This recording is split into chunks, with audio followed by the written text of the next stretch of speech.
As world leaders gathered under the ancient arches of St. Peter's Basilica to mourn the passing of Pope Francis, the air was heavy with solemnity.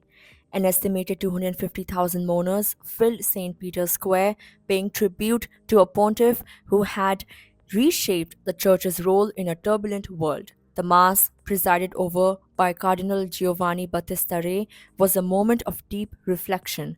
But amidst the shared grief, an unexpected topic stirred online: the outfit worn by US President Donald Trump.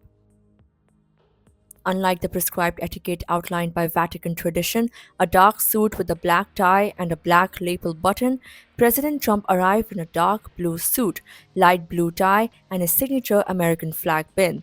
Notably, he left immediately after the ceremony, skipping the burial rites that followed at the Basilica of St. Mary Major. First Lady Melania Trump, however, followed protocol precisely, donning a long black dress and veil.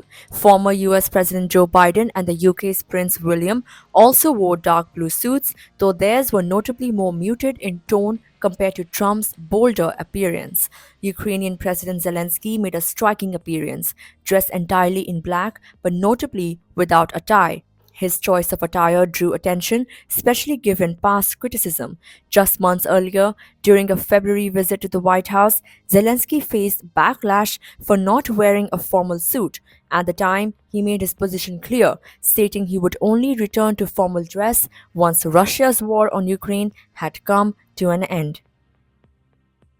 Political analyst Molly Plufkins wrote on X, and I quote, "According to the dress code required by Vatican officials for Pope Francis's funeral, men were required to wear a dark suit along with a long black tie.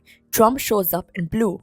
Trump critic Ron Filipkowski took a jab on X, writing, "One guy shows up in a blue suit to the Pope's funeral. You will never guess who," in a clear reference to the US president.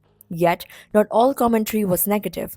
Political strategist Joey Manarino praised Trump's look, calling it a strong image for America, and defended him by stating that navy blue qualifies as dark attire and that Trump appeared youthful and energetic. Manarino even compared the criticism to past controversies, dismissing it as trivial nitpicking. Beyond the political chatter, the day remained a historic farewell to a globally revered spiritual leader. Pope Francis's coffin was carried through the streets of Rome in a somber procession, giving thousands a final moment of connection. Opting for burial at the Basilica of St. Mary Major, a place close to his heart, rather than St. Peter's Basilica, Pope Francis left one final, humble mark on the Catholic Church. Amid ceremony and controversy, the world united for a day to remember a pope who dedicated his life to peace, compassion, and reform.